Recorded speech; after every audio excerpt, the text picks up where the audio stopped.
Yes, welcome class 8 students. Exercise 8.3 question number 10. Okay तो यहाँ ये लिखा हो गया है कि the population of a place increased to 54,000 in 2003 at a rate of 5% per annum.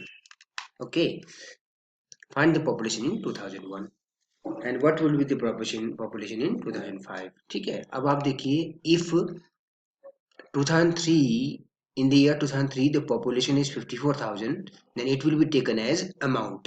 Okay, if I take it as amount, so the population of 2001 will be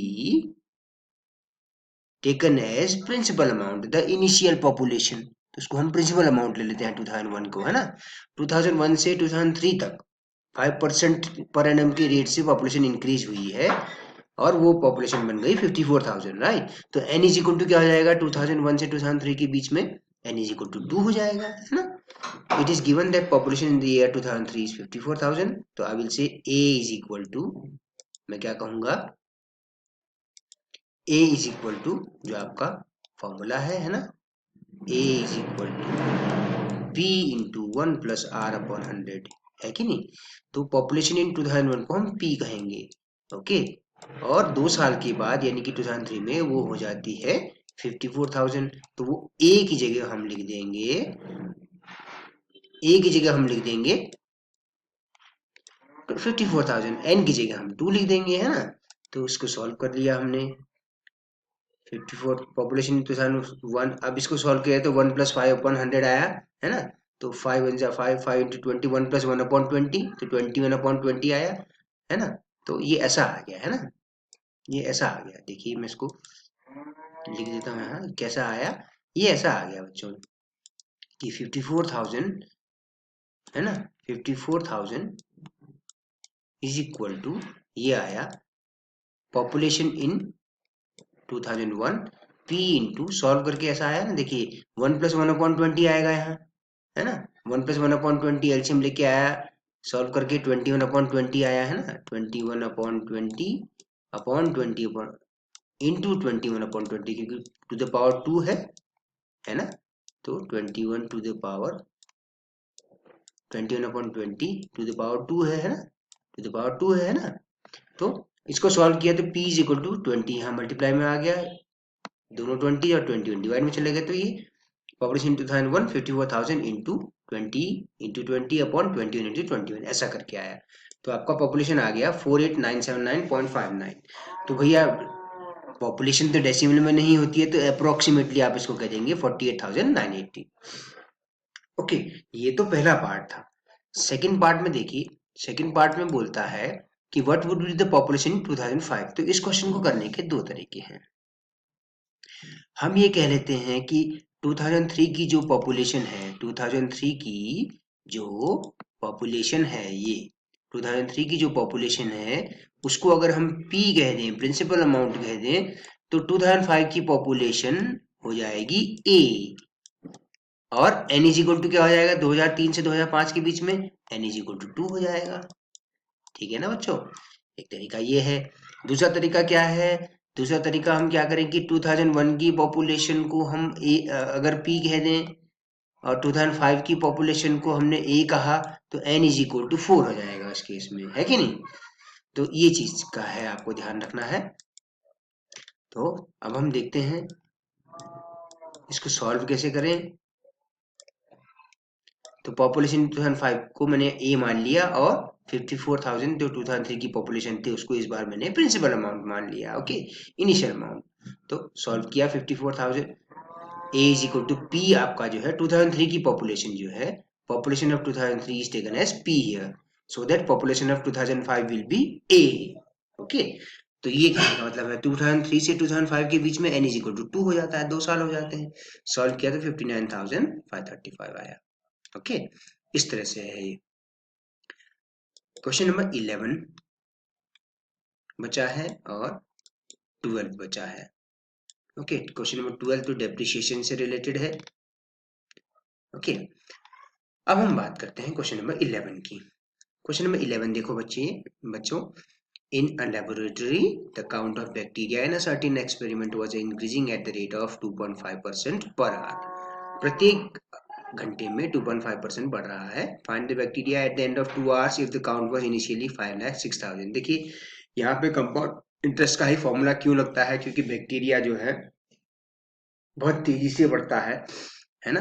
पहले घंटे के एंड में जितना बैक्टीरिया था उसका 2.5% पे और बढ़ेगा ना, है ना। तो इसीलिए इनिशियल काउंट यानी कि प्रिंसिपल अमाउंट ऑफ बैक्टीरिया, तो इनिशियल काउंट ऑफ बैक्टीरिया को हमने कह दिया 5,06,000। ओके, ये जो है आपका 5,06,000, ये है आपका 5,06,000। ओके, अच्छा, तो हमने इसको मान लिया, इनिशियल काउंट को हमने मान लिया, क्या मान लिया, P principal amount, bacteria at the end of 2 hours, तो ईयर्स की जगह आवर्स है ना, और रेट ऑफ इंटरेस्ट देखिए पर आवर है। ओके, तो ईयर्स की जगह आवर्स है अब आपका, तो at the end of 2 years A is equal to, है ना, sorry, a is equal to, what we will say, a is equal to, है ना, this formula will use a is equal to p into 1 plus r upon 100. तो here r is 2.5 per hour we are talking about, no, time भी are में दिया है, rate of interest भी पर are में ही दिया हुआ है, तो इसमें आपको कोई प्रॉब्लम नहीं होनी चाहिए, होल पावर n। ओके, तो ये है ना ये फॉर्मूले से। अच्छा, तो हमने वैल्यू रख दिया है यहाँ पे, पी की जगह 5,06,000 इंटू 1 प्लस 2.5 अपॉन 100। इसको सॉल्व किया तो 40 टाइम्स कटेगा, है ना, 25 अपॉन 1000 तो 40 टाइम्स 1 प्लस 1 अपॉन 40 आया है यहाँ इस ब्रैकेट में। तो इसका होल स्क्वायर है, एलसीएम लेके सॉल्व किया तो ये हुआ 41 upon 40, 5,06,000 into 41 upon 40 into 41 upon 40, simplify किया तो हमने, हमारे पास आंसर ये आया 5,31,616.25, तो अप्रोक्सीमेटली 6 अगर पॉइंट जो है 0.5 से, पॉइंट की बात का जो है पोर्शन अगर 0.5 से कम है तो उसको हटा सकते थे, अप्रोक्सीमेशन में 5,31,616 आपके पास आंसर आ गया। ओके, अच्छा, अब आती है बात बच्चों, डेप्रिसिएशन क्या होता है। डेप्रिसिएशन का मतलब ये होता है कि बहुत ही प्रैक्टिकल सा एग्जाम्पल है बच्चों, बहुत ही प्रैक्टिकल सा एग्जाम्पल है आपके, कि जैसे आपने एक मोबाइल फोन खरीदा 10,000 में, ओके, नेक्स्ट ईयर उसकी वैल्यू जो है घट जाएगी, क्योंकि अगर आप उसको बेचना चाहेंगे तो 11,000 में तो नहीं बेच पाएंगे, क्योंकि यूज्ड आइटम है, सेकंड हैंड आइटम जिसको हम कहते हैं, तो उसकी प्राइस घट जाती है ना। तो इसको हम कहते हैं डेप्रिशिएशन, समय के साथ साथ वस्तु की कीमत घटते चले जाना। क्यों? क्योंकि उसका उपयोग होता चला गया, उतना ही पुराना होता चला गया, तो इसलिए उसकी कीमत में भी कमी होती गई, यानी कि डेप्रिशिएशन हो गया। क्या हो गया? डेप्रिसिएशन। ओके, एक वर्ड है यहाँ पे डेप्रिसिएशन। ओके, अच्छा, ये क्या है? The cost scooter was bought at 42,000, it's value depreciated at the rate of 8% per annum, find its value after 1 year. एक साल के बाद इसकी कीमत क्या हो जाएगी? प्रिंसिपल अमाउंट हो गया 42,000, ओके, डेप्रिशिएशन 8% ऑफ रुपीज 42,000, तो 3,360, तो वैल्यू आफ्टर 1 ईयर, है ना। ये क्या किया है? डेप्रिसिएशन निकाले ना, 8% ऑफ 42,000 निकाल दिया आपने। ओके, तो 38,640। एक तरीका ये है, एक तरीका ये है कि आप फॉर्मूला लिखिए, डेप्रिसिएशन का फॉर्मूला होता है A is equal to P into 1 minus R upon 100, 1 minus R upon 100 whole power N. तो माइनस का साइन आ जाता है बच्चों यहाँ पे। ओके, तो आप देखिए 42,000, okay, 42,000 into 1 minus 8 upon 100, 1 minus 8 upon 100, 1 minus 8 upon 100, 8% था ना depreciation rate, divide whole power 1, क्योंकि n इज इक्वल टू 1 है, आफ्टर 1 ईयर करना है ना। इसको ही सिंप्लीफाई करना है, तो ये आया 42,000 इंटू, देखिए यहाँ एलसीएम लेके सॉल्व किया, 100 एलसीएम आया तो 92 अपॉन 100 आ गया, है ना। 100 माइनस 8 हो जाएगा, तो 92 डिवाइड बाय 100।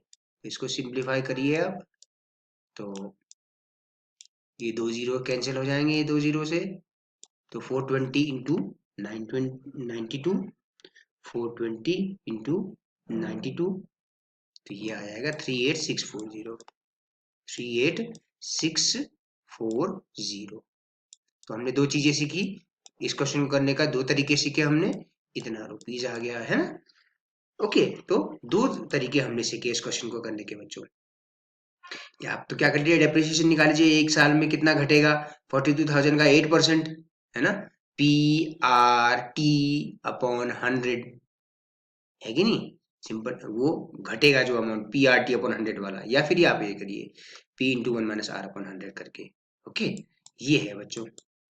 और all these solutions were provided by, as you can see, www.ncertsolutions.in, okay, तो और www.ncertsolutions.com, इन दोनों में आप जाके इसको फाइंड कर सकते हैं।